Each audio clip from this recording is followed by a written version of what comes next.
네, 오늘은 하나님 나라 사람들 시리즈 그 6번째 시간이고요. 하나님 나라 사람들 시리즈 6번째 복되구나 자비로운 이여라는 제목으로 우리 함께 하나님 말씀 나누도록 하겠습니다.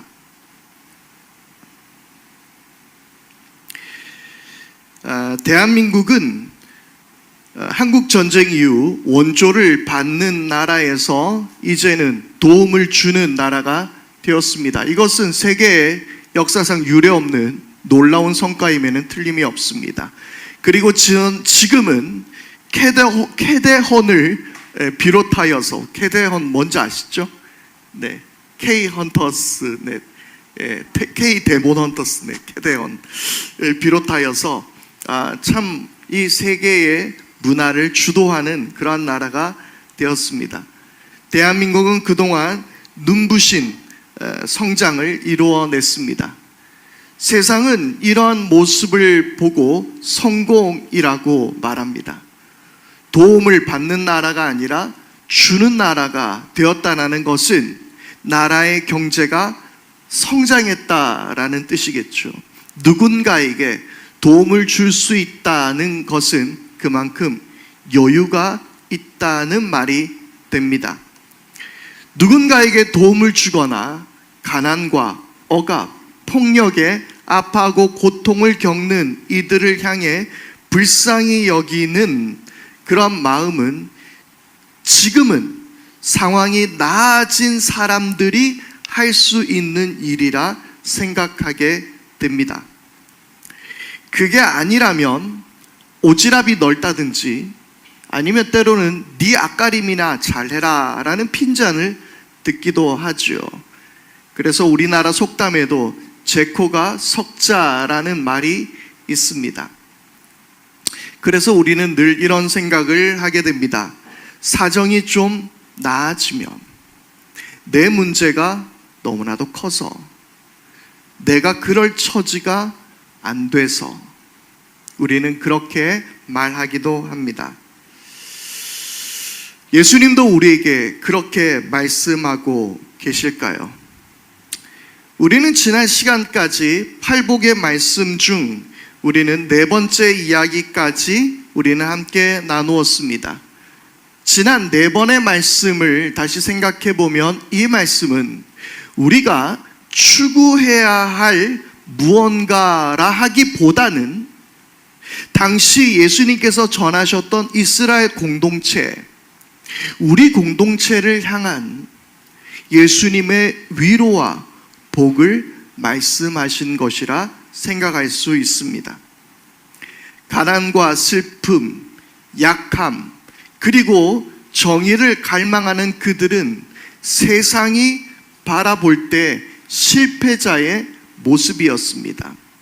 가난보다는 부유함을, 슬픔보다는 기쁨, 온순하기보다는 땅을 정복할 만한 강함, 침략자와 기득권에게 침탈과 착취를 겪는 그들은 식민지인의 서러움이었으며 나라를 잃은 고통이었고 하나님의 저주 아래 놓여있는 그들은 철저한 루저였습니다. 실제로 그들의 조상은 하나님께 심판을 받아야 했습니다. 하나님의 계속된 용서와 사랑에도 불구하고 이스라엘은 끊임없이 배반하였고 하나님을 멀리했습니다. 그들은 선지자들의 외침도 외면한 채 하나님 말씀을 거역했습니다. 그러한 그들은 하나님의 심판을 받아 마땅했습니다. 하지만 예레미야 선지자가 예언했던 것처럼 그 때가 지나고 하나님은 다시 회복을 선언해 주셨습니다. 다시 한번 예레미야 31장 33절에서 34절의 말씀을 읽어드리겠습니다. 그러나 그 시절이 지난 뒤에 내가 이스라엘 가문과 언약을 세울 것이니 나는 나의 율법을 그들의 가슴 속에 넣어주며 그들의 마음판에 새겨 기록하여 나는 그들의 하나님이 되고 그들은 나의 백성이 될 것이다. 나 주의 말이다. 그때에는 이웃이나 동포끼리 서로 너는 주님을 알아라 하지 않을 것이니 이것은 작은 사람으로부터 큰 사람에 이르기까지 그들이 모두 나를 알 것이기 때문이다. 내가 그들의 허물을 용서하고 그들의 죄를 다시는 기억하지 않겠다. 나 주의 말이다. 아멘. 하나님은 그래서 이 약속의 말씀을 지키셔서 당신의 아들 예수 그리스도를 이 땅에 보내셨습니다. 그리고 하나님의 저주는 이제 드디어 끝이 나고 새로운 하나님 나라가 이 땅에 임하게 된 것입니다. 그들의 저주는 끝이 나고 이제 새로운 하나님 나라가 도래했습니다. 더 이상 그들의 가난과 눈물, 힘없는 식민지의 서러움, 불의한 세상 속에서 정의를 애타게 갈망해야 하는 그들은 더 이상 실패자들이 아니었습니다. 그들은 복을 받은, 복 있는 하나님 나라의 백성들이었습니다. 왕이신 예수께서, 왕이신 예수 그리스도께서 하나님 나라를 선언함과 동시에 하나님의 백성에게 임할 복을 선언해 주셨던 것입니다. 바로 그것이 우리가 지난 시간 동안 함께 나누었던 말씀이었습니다. 마음이 가난한 사람은 복이 있다. 하나님 나라가 그들 것이다. 슬퍼하는 사람은 복이 있다. 하나님이 그들을 위로하실 것이다. 온유한 사람은 복이 있다. 그들이 땅을 차지할 것이다. 의에 줄이고 목마른 사람은 복이 있다. 그들이 배부를 것이다. 예수님께서는 그렇게 그들 가운데 이 복을 말씀해 주셨습니다. 어떻게 보면 이 네 가지의 복은 앞서 말씀드렸던 대로 우리가 추구해야 할 윤리적인 실천들이라기보다는 바로 그러한 상태에 있는 공동체들, 우리를 보시고 하신 예수님의 선포라고 볼 수 있는 것이죠. 이 말씀이 무슨 말씀인지 이해가 되시나요?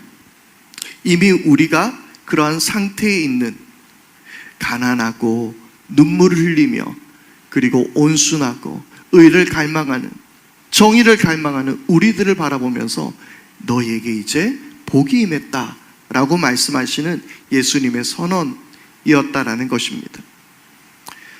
또한 이 말씀을 통해서 지금을 살아가는 우리는 이 땅에서 바로 그러한 이들과 연대해야 할 뿐만 아니라 우리가 어떻게 또 이 말씀을 우리의 삶에 적용할 수 있는지에 관해서 우리는 그동안 함께 이야기를 나누었습니다. 그러나 우리가 오늘부터 살펴볼 복은 당시 이스라엘 공동체와 지금 이 땅을 살아가는 우리가 추구해야 하고 행해야 할 윤리적인 가치들이라 볼 수 있습니다.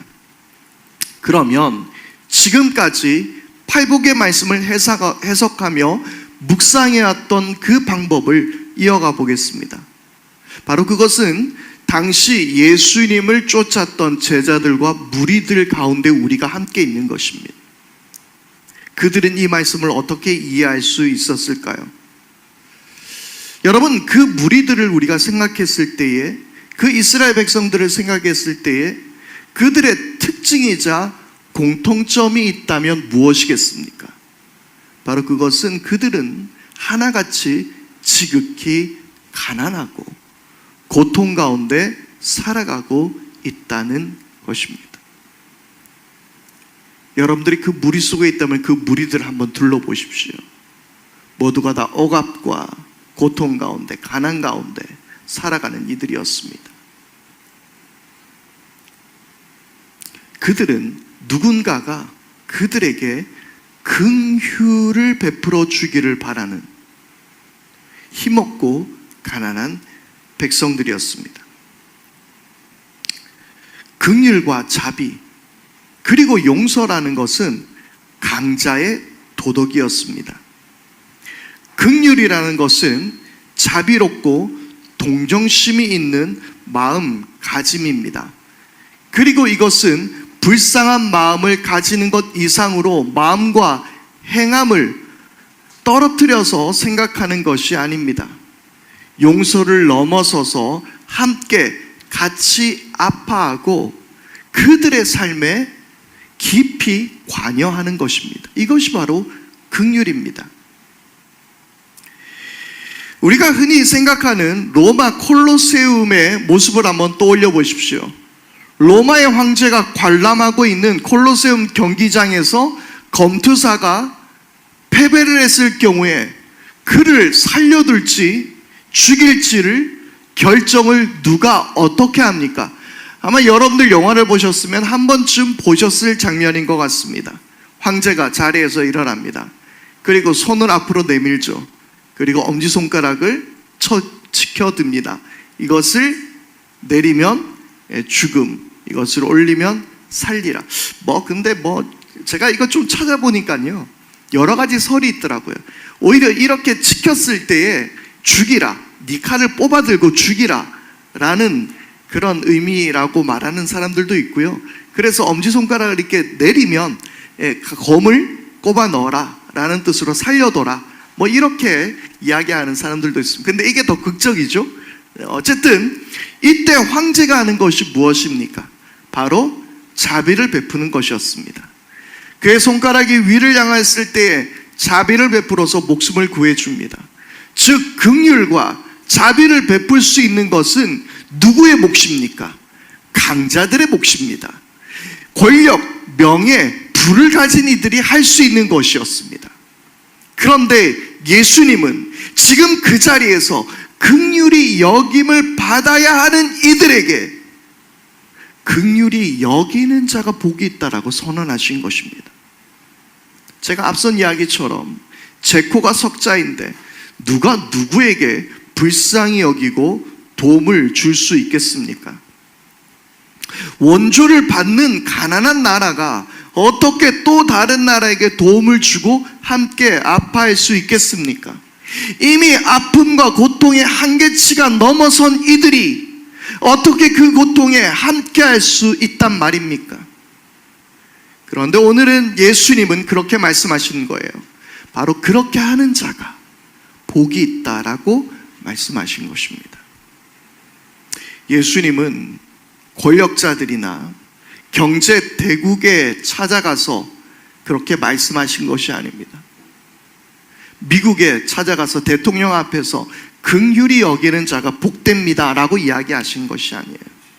아프리카에 가난하고 힘없고 굶주려 있는 그들에게 찾아가셔서 예수님께서는 긍휼히 여기는 자가 복이 있다라고 말씀하십니다. 너무 아이러니 아닌가요? 나라마저 잃어버린 불쌍한 이들을 향해서 긍휼히 여기는 이들이 복이 있다, 그렇게 말씀하신 것입니다.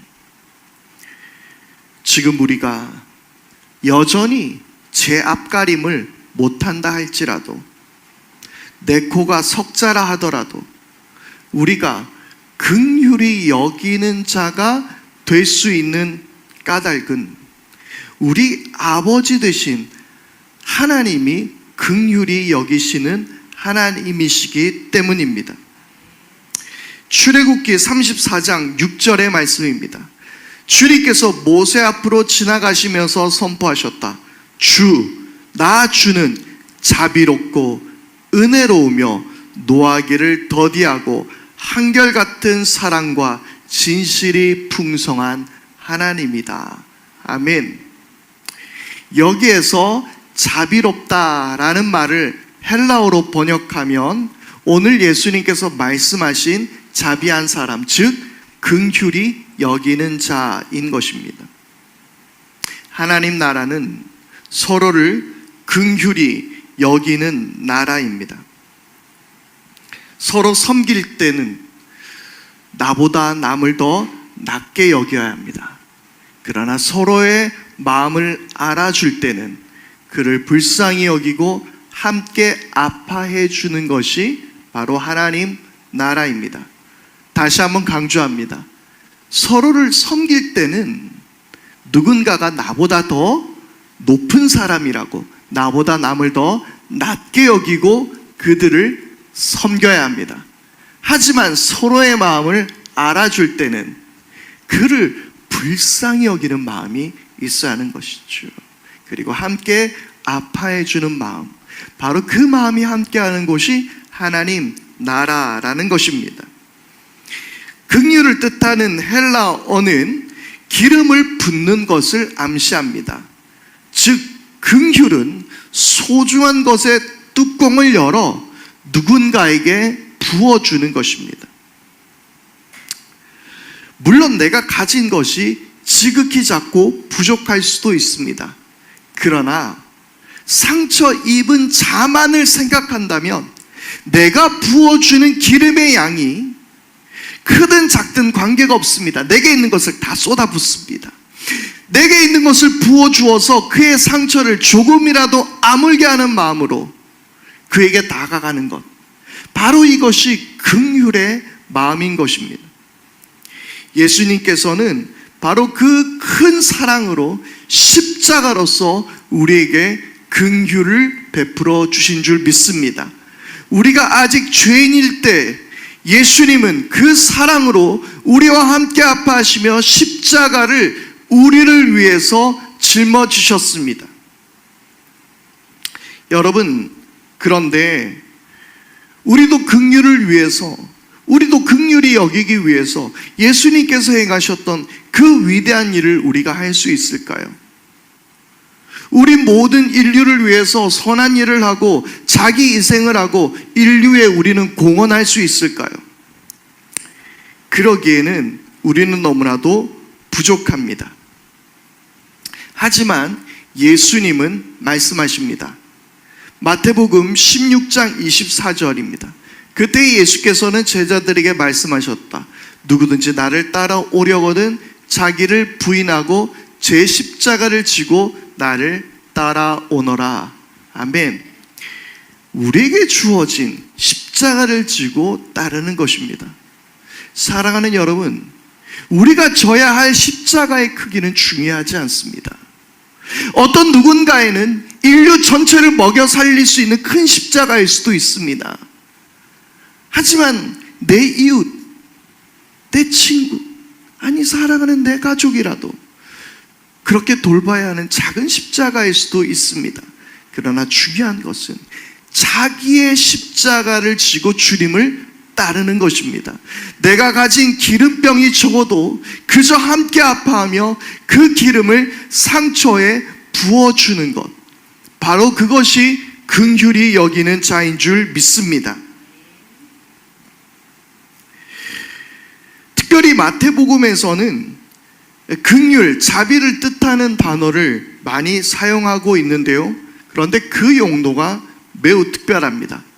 마태복음 9장 13절의 말씀입니다. 너희는 가서 내가 바라는 것은 자비요 희생제물이 아니다 하신 말씀이 무슨 뜻인지 배워라. 나는 의인을 부르러 온 것이 아니라 죄인을 부르러 왔다. 마태복음 12장 7절 말씀입니다. 나는 자비를 원하고 제사를 원하지 않는다 하신 말씀이 무슨 뜻인지 알았더라면 너희가 죄 없는 사람들을 정죄하지 않았을 것이다. 여기에서 바로 자비라는 단어가 오늘 말씀의 자비와 같은 단어입니다. 긍휼과 같은 단어입니다. 마태복음에서는 바로 긍휼히 여기는 것, 즉 자비를 베푸는 것을 하나님을 향한 충성된 표현으로 말하고 있는데요. 하나님은 하나님을 향한 행동보다 오히려 다른 사람에게 사랑과 친절을 담아서 자비를 베푸는 것을 더 원하신다라는 것을 이 말씀을 통해서 우리는 볼 수 있습니다. 그래서 예수님은 그런 자비를 잃어버린 이들을 향해서 거침없이 저주를 쏟아내시기도 하셨습니다. 마태복음 23장 23절입니다. 율법학자들과 바리새파 사람들아, 위선자들아, 너희에게 화가 있다. 너희는 박하와 회양과 근체의 11조는 드리면서 정의와 자비와 신의와 같은 율법의 더 중요한 요소들을 버렸다. 그것들도 소홀히 하지 않아야 했지만 이것들도 마땅히 행해야 했다. 한국 교회에는 새벽기도, 부흥사경회, 전도폭발 이런 많은 한국 교회 전통, 좋은 전통들이 있습니다. 예배만 해도 한 주간에 주일 예배, 오후 예배, 수요 예배, 금요 기도회, 새벽 예배, 이런 많은 예배가 있습니다. 헌금도 많이 합니다. 그리고 매년 여름, 겨울마다 선교도 많이 갑니다. 전 세계 어느 나라보다도 기도와 말씀, 예배만은 최고일 것 같습니다. 그러나 한편으로는 정의를 외치고 자비의 마음으로 살아가는 것에는 소홀했던 것 역시 사실입니다. 자비의 마음보다는 오히려 혐오를 부추기고 갈등을 키워왔던 것은 아니었을까요? 계속해서 마태복음 9장 27절의 말씀을 함께 보겠습니다. 예수님께서는 이 자비를 어떻게 대하셨는지를 우리는 살펴봐야 할 것 같습니다. 마태복음 9장 27절입니다. 예수께서 거기에서 떠나가시는데 눈먼 사람들이 다윗의 자손이여 우리를 불쌍히 여겨 주십시오 하고 외치면서 예수를 뒤따라왔다. 마태복음 15장 22절입니다. 마침 가나안 여자 한 사람이 그 지방에서 나와서 외쳐 말하였다. 다윗의 자손이신 주님, 나를 불쌍히 여겨주십시오. 내 딸이 귀신에 들려 괴로워하고 있습니다. 마태복음 17장 14절에서 15절입니다. 그들이 무리에게 오니 한 사람이 예수께 다가와서 무릎을 꿇고 말하였다. 주님, 내 아들을 불쌍히 여겨주십시오. 간질병으로 몹시 고통받고 있습니다. 자주 불 속에 빠지기도 하고 물 속에 빠지기도 합니다. 계속 어떤 단어가 반복되고 있습니까? 불쌍히 여겨달라는 말이에요. 바로 불쌍히 여기다라는 이 말이 긍휼, 자비를 뜻하는 헬라어와 같은 의미의 단어들입니다. 같은 단어들입니다. 예수님은 긍휼을 가르치셨고 사람들을 긍휼히 여기며 사셨습니다. 하나님 나라가 긍휼이 넘치는 것을 예수님께서는 직접 그분의 삶으로 이야기하고 있습니다. 세상은 우리에게 자격을 말합니다.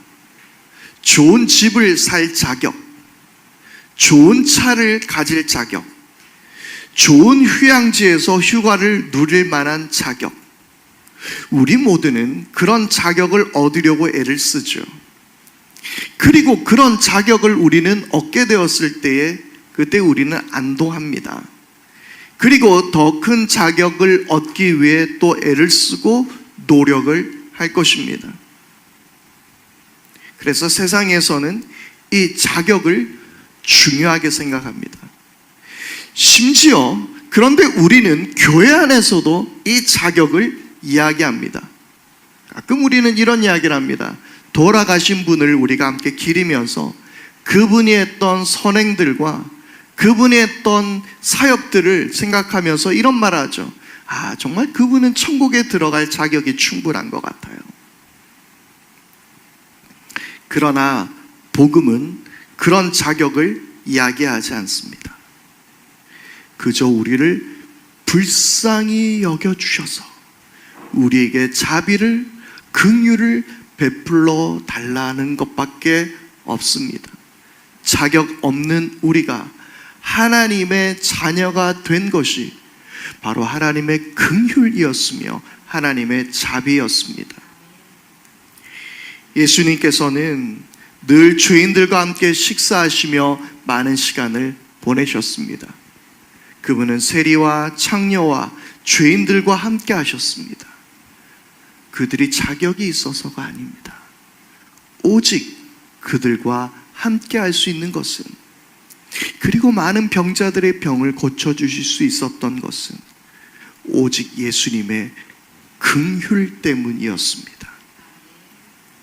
성경은 바로 그 긍휼이 여김을 받은 자가 긍휼히 여기며 살 수 있을 것이라 말하고 있는 것입니다. 예수님은 가난과 억압 속에 있는 사람들을 향해 자비한 사람은, 긍휼히 여기는 사람은 복되다라고 말씀하셨습니다. 그것이 가능한 이유는 바로 그들이 자비로운 하나님의 자비를 입은 자들이기에, 그리고 하나님 나라는 그런 자비를 얻은 자들이 서로를 자비롭게 여기는 나라이기에 예수님은 그것을 말씀하신 것입니다.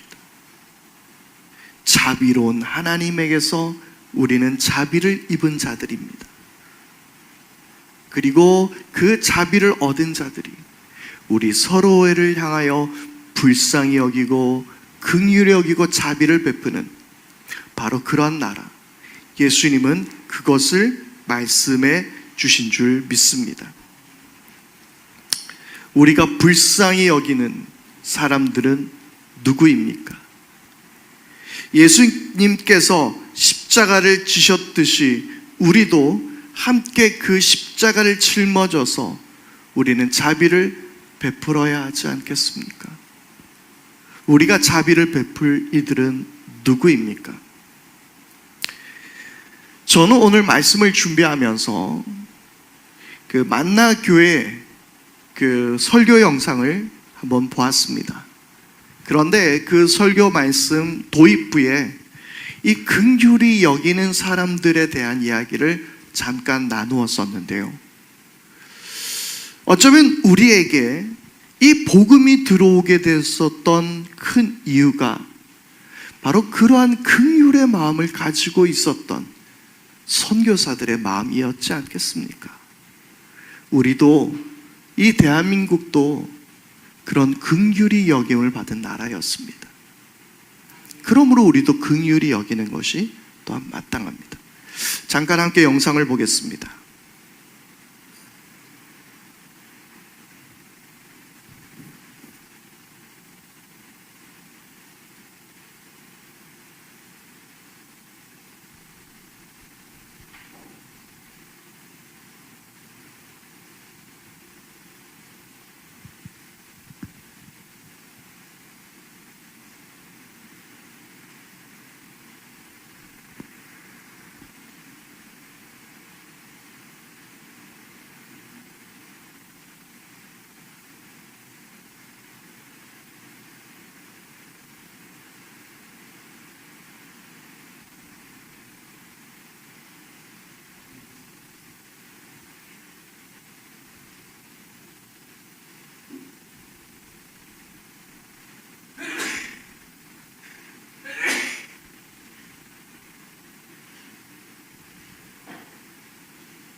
오늘 우리가 말씀 속에서 우리가 함께 결단하면서 긍휼이 무엇이겠습니까?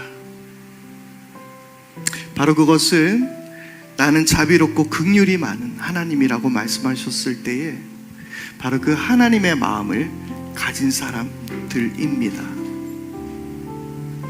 하나님의 눈물이 있는 곳에 함께 아파하고 또 그들의 아픔을 바라보면서 함께 눈물을 흘릴 수 있는 사람들.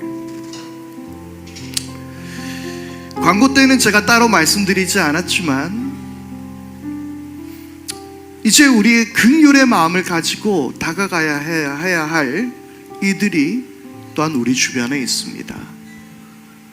지난 수해로 피해를 입었던 또한 많은 분들도 있습니다. 교회들도 있습니다. 오늘 우리는 그들을 향하여서 우리의 작은 십자가를 짊어지고 우리의 작은 기름병을 함께 부어주어야 할 때입니다. 우리 교회가 크고 대단해서가 아니라, 그래요, 저는 지난번에 그런 이야기를 한번 여러분들과 나눈 적이 있습니다. 우리 교회가 좀 더 성장했으면 좋겠습니다. 그 이유가 있다면 더 많은 주님의 일들, 가난한 이들을 섬길 수 있는 그러한 일들을 할 수 있기 때문이죠 라는 이야기를 나눈 적이 있습니다. 그런데 오늘 말씀을 준비하면서 긍휼의 마음은 우리가 뭔가 더 큰 사람이 되어서 할 수 있는 것이 아니라 우리의 작은 기름병을 붓는 것부터 시작하는 것입니다. 오늘 하나님의 마음이 있는 곳에 우리의 마음이 있기를 원합니다. 주님의 긍휼의 마음으로 우리가 이 땅을 함께 살아나기를 결단하면서 이 시간 우리 함께 찬양하겠습니다.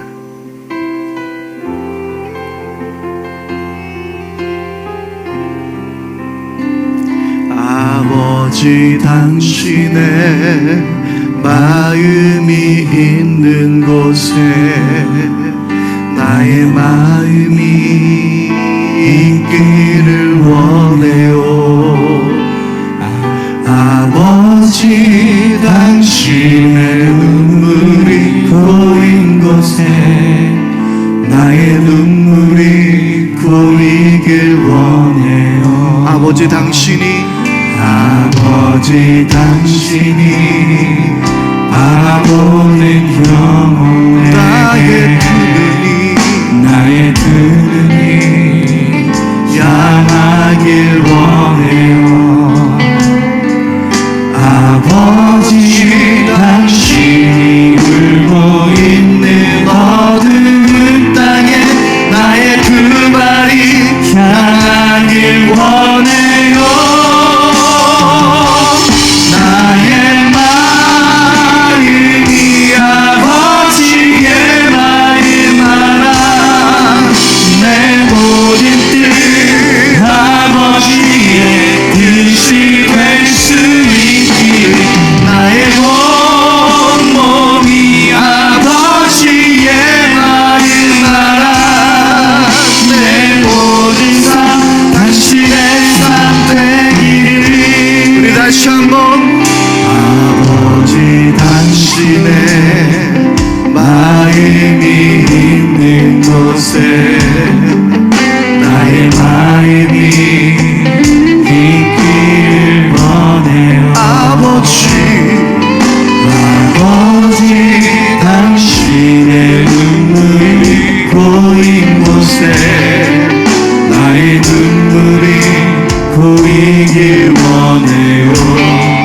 아버지, 당신이 바라보는 영혼에게 나의 두 눈이 향하길 원해요.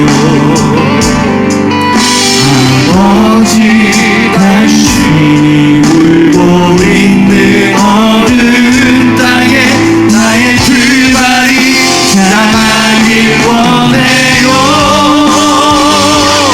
나의 마음이 아버지의 마음 알아. 내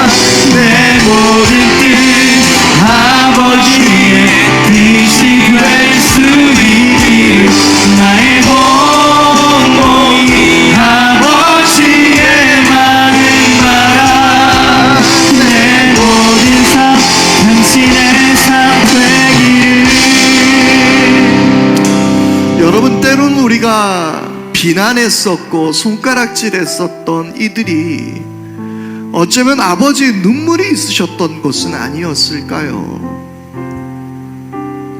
여러분, 우리는 하나님께서 우리에게 가르쳐 주신 하나님의 마음인 긍휼의 마음보다 때로는 정죄하고 판단하고 미워하며 혐오하고 그런 마음이 우리 가운데 앞서 있었던 것은 또 아니었을까요?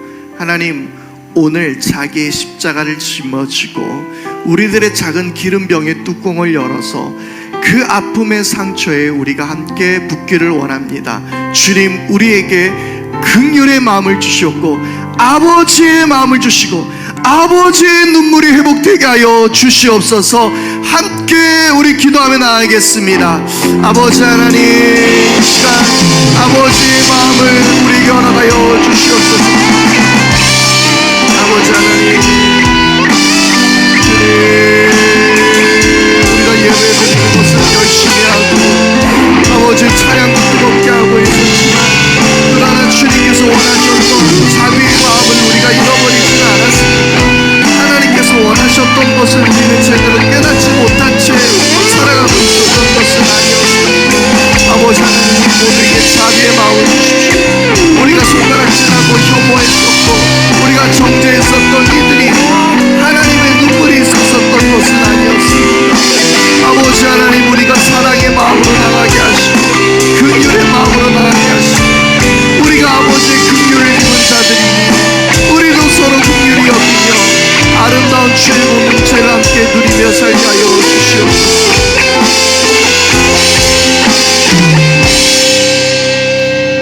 하나님 아버지, 아버지의 마음이 있는 곳, 아버지의 눈물이 있었던 곳, 주님, 우리가 그것을 잃어버린 채 그저 내 삶을 위해서 열심히 달려온 것 같습니다.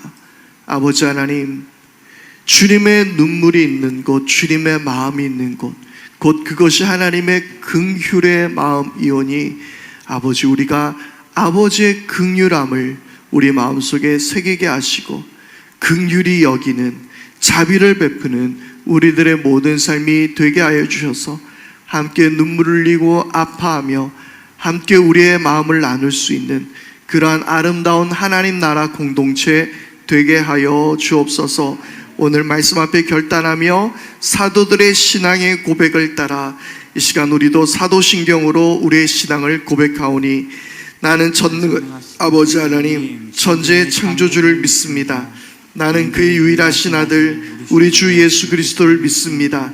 그는 성령으로 잉태되어 동정녀 마리아에게서 나시고 본디오 빌라도에게 고난을 받아 십자가에 못 박혀 죽으시고 장사된 지 사흘 만에 죽은 자 가운데서 다시 살아나셨으며 하늘에 오르시어 전능하신 아버지 하나님 우편에 앉아 계시다가 거기로부터 살아있는 자와 죽은 자를 심판하러 오십니다. 나는 성령을 믿으며 거룩한 공교회와 성도의 교제와 죄를 용서받는 것과 몸의 부활과 영생을 믿습니다. 아멘.